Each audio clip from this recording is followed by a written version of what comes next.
এখন দেখবেন সংবাদ শিরোনাম। বিএনপি চেয়ারপারসন বেগম খালেদা জিয়া আর নেই। ভোর ৬টায় এভারকেয়ার হাসপাতালে শেষ নিঃশ্বাস ত্যাগ। ৭ দিনের দলীয় শোক, রাষ্ট্রীয় সম্মানের ব্যাপারে সিদ্ধান্ত নিতে উপদেষ্টা পরিষদের বৈঠক। আসসালামু আলাইকুম। এতক্ষণ দেখছিলেন সংবাদ শিরোনাম, এখন দেখবেন বিস্তারিত। চলে গেলেন বিএনপি চেয়ারপারসন ও বাংলাদেশের তিনবারের প্রধানমন্ত্রী বেগম খালেদা জিয়া। ভোর ৬টায় রাজধানী এভারকেয়ার হাসপাতালে চিকিৎসাধীন অবস্থায় শেষ নিঃশ্বাস ত্যাগ করেন তিনি। তার শেষ নিঃশ্বাস ত্যাগ করার খবর দিনের শুরুতেই আমাদের কাছে পৌঁছায়। প্রথমে বিএনপি তাদের অফিসিয়াল ফেসবুক পেজে সেই মৃত্যুর খবরটি দেয়। এরপর এভারকেয়ার হাসপাতালে খালেদা জিয়ার চিকিৎসায় গঠিত মেডিকেল বোর্ড প্রধান ডক্টর শাহাবুদ্দিন তালুকদার, বিএনপি মহাসচিব মির্জা ফখরুল ইসলাম আলমগীর সেই মৃত্যুর খবর নিশ্চিত করেন। সেসব তিনি জানান এবং বেগম খালেদা জিয়ার মৃত্যুতে দলের পক্ষ থেকে ৭ দিনের শোক ঘোষণা করা হয়েছে। ৭ দিনের শোক কর্মসূচি তারা পালন করবেন। দেশের নানা প্রান্তে সব কার্যালয়ে দলীয় পতাকা অর্ধনমিত রাখা এবং শোক বই খোলা হয়েছে, যেখানে সব দল মত নির্বিশেষে প্রত্যেকেই শোক প্রকাশ করতে পারবেন। আমরা এভারকেয়ার হাসপাতালে দলের নেতাকর্মীদের উপস্থিতি দেখতে পাচ্ছি। এখন পর্দায় যাকে দেখতে পাচ্ছি নীলুফার চৌধুরী মনি, তিনি সাবেক সংসদ সদস্য। আমরা একটু সেই নেতাকর্মীদের বক্তব্য শুনে আসতে চাই। আসলে আবেগাপ্লুত বিএনপি নেতাকর্মীরা তাদের বক্তব্যে তাদের অংশগ্রহণের মধ্যে শোনার পরে মনে হয় না ওই দিন যতটা কষ্ট হয় তার চেয়ে আমার দিন যত যায় ততটা মানুষের কষ্ট হয়। আমরা এই মুহূর্তে ওনার এই যাওয়াটাকে আমরা হয়তো ওইভাবে বুঝবো না, ওইভাবে না বুঝে আমরা আমাদের নির্বাচনটাকে সামনে উনি যে কথাগুলো আমাদের জন্য বলে গেছেন, উনি গণতন্ত্রের জন্য যে ত্যাগটা করেছেন সেই ত্যাগটাকেই আমরা মনে রাখবো। সামনে ওনার সমস্ত কিছু নিয়ে ওনার সুযোগ্য সন্তান এসেছেন, নিশ্চয়ই উনি ওইভাবে দেশকে পরিচালনা করবেন, ওর দলকে পরিচালনা করবেন। এবং আমাদের মনে হয় যে আল্লাহ আমাদের সবাইকে তো চলে যেতে হবে, আমি যাব আপনি যাবেন, উনি চলে গিয়েছেন। তারপরেও কথা থেকে মানুষটার এই যে অপূরণীয় ক্ষতি বাংলাদেশের আজকে, এই অপূরণীয় ক্ষতিটা আসলে কোনো কিছুতেই শুধরানো যায় না। আজকে উনি আমাদের মাঝে নাই। আমরা এইটুকু বলতে পারি, আপনারা সবাই ওনার জন্য দোয়া করবেন।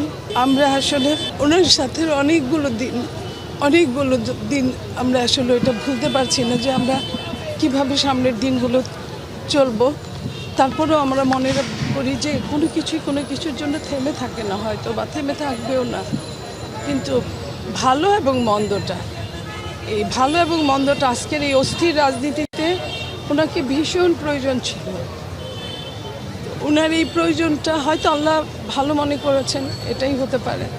তবে এই গণতন্ত্রটা চলমান করার জন্য ওনার কোনো বিকল্প হয় না।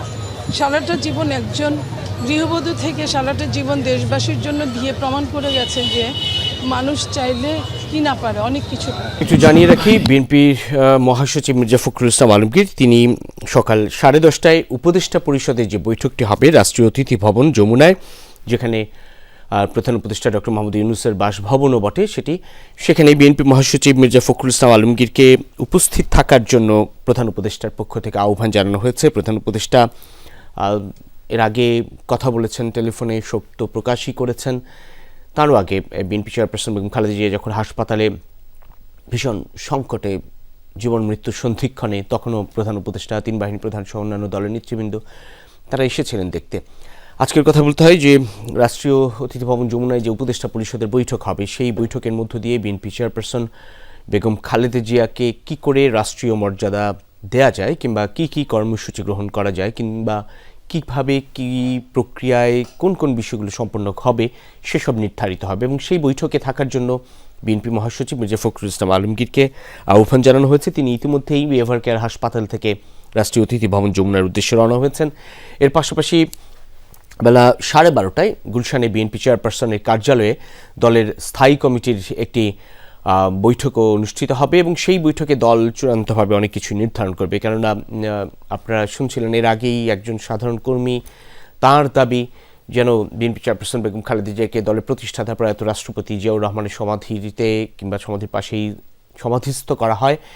এরকম অনেক অনেক দাবি বা অনেক অনেক আলোচনা হয়তো বা শেষ পর্যন্ত সেখানেই সেটি সম্পন্ন হতে পারে, কিন্তু সেটি প্রক্রিয়া কিংবা কোথায় কিভাবে কি করা যায় সেই সব সিদ্ধান্তগুলো আসলে গ্রহণ করা। কেননা বিএনপি চেয়ারপারসন এবং খালেদা জিয়া এখন কেবলমাত্র দলের একটি রাজনৈতিক দলের নেত্রী নন, তিনি তার ঊর্ধ্বে উঠেছেন। তিনি এখন গোটা জাতির অভিভাবক হয়েছেন 5 আগস্ট পরবর্তী অভ্যুত্থান পরবর্তী সময়ে। পাকিস্তানের প্রধানমন্ত্রী শেহবাজ শরীফ ইতিমধ্যেই বিএনপি চেয়ারপারসন বেগম খালেদা জিয়ার মৃত্যুতে শোক জানিয়েছেন। এরকম যেটি বলছিলাম বারবার যে বিএনপি চেয়ারপারসন বেগম খালেদা জিয়া বাংলাদেশের মধ্যে সীমাবদ্ধ থাকেননি, তিনি দেশ ছাড়িয়ে গোটা বিশ্বে তার নিজস্ব একটি অবস্থান, দৃঢ় অবস্থান তিনি প্রতিষ্ঠা করেছিলেন। ফোর্বস ম্যাগাজিনে তার ছবিসহ বিশ্বের প্রভাবশালী নারীর তালিকায় নাম আসা সেই সময়ে সেটি আজকালকার ঘটনা নয়, সেটি আরও আগের ঘটনা। সেই সময়ে সেই ধরনের দৃঢ় ব্যক্তিত্ব হওয়া কিংবা জাতিসংঘে কোনো একটি পরিষদে তিনি সভাপতিত্ব করা বা চেয়ারপারসন হয়ে ভূমিকা রাখা কোনো একটি সেশনে, এটি নিঃসন্দেহে বাংলাদেশের ইতিহাসে যেমন বিরল, একজন নারী নেতৃত্ব হিসেবে নিজেকে প্রতিষ্ঠা করার ক্ষেত্রে সেটিও একটি গুরুত্বপূর্ণ মাইল ফলক বটে। আর তাই বেগম খালেদা জিয়া যখন ভীষণ অসুস্থ তখন তাকে উন্নত চিকিৎসার জন্য বিদেশে নিতে কাতারের আমির পাঠান রয়্যাল এয়ার অ্যাম্বুলেন্স। বারবার আমরা খালেদা জিয়ার মৃত্যুর খবর নিয়ে তার চিকিৎসক, দলের মহাসচিব সহ অন্যান্য নেতৃবৃন্দ যে বক্তব্য দিয়েছেন আমরা একটু সেসব আরও একবার শুনে আসতে চাই।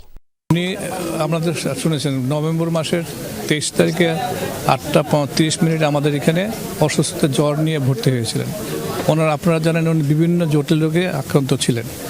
আমরা গত 1 মাস 10 দিন ওনার চিকিৎসা সুস্থতার জন্য সর্বাত্মক চেষ্টা করেছি। দেশি বিদেশি বিশেষজ্ঞদের নিয়ে আমরা মেডিকেল বোর্ড প্রতিদিনই করেছি এবং ওনার আপডেটও আমরা জানিয়েছি। শেষ পর্যন্ত ওনাকে আমরা মেক করতে পারিনি। আমরা ভারাক্রান্ত হৃদয়ে ইতিমধ্যে আপনারা শুনেছেন ডক্টর শাহাবুদ্দিনের ঘোষণা। আজ ভোর 6টায় আমাদের গণতন্ত্রের মা, আমাদের অভিভাবক, আমাদের জাতির অভিভাবক আমাদেরকে ছেড়ে চলে গেছেন। ইন্না লিল্লাহি ওয়া ইন্না ইলাইহি রাজিউন। এই শোক, এই ক্ষতি, এটা অসহায়, অপূরণীয়। এই জাতি কোনোদিন পূরণ করতে পারবে না। দেশনেত্রী বেগম খালেদা জিয়া আমাদের মাঝে নাই, এই পৃথিবী থেকে তিনি চলে গেছেন। তার মৃত্যুতে 7 দিন ব্যাপী বাংলাদেশ জাতীয়তাবাদী দল বিএনপি শোক পালন করবে। এই রাজতন্ত্র যেভাবে আপনারা চালাচ্ছেন, বিএনপি চেয়ারপারসন বেগম খালেদা জিয়া সত্যিকার অর্থেই ফ্লোরেন্স নাইটিঙ্গেলকে যেমন ল্যাম্প উইথ লেডি বলা হয়, ঠিক তাই ল্যাম্প উইথ লেডি এই বাংলাদেশে, যিনি গণতন্ত্রের প্রশ্নে, দেশ জনগণের প্রশ্নে, স্বাধীনতা ও সার্বভৌমত্বের প্রশ্নে আপোষহীন, আলোকবর্তিকা, বাতিঘর, পথ দেখিয়েছেন, নিজেকে উৎসর্গ করেছেন, বিসর্জন দিয়েছেন নিজের সুখ, নিজের ব্যক্তিগত যাপিত জীবনের সচ্ছলতা কিংবা আনন্দ, বিলাসিতা, সব কিছু।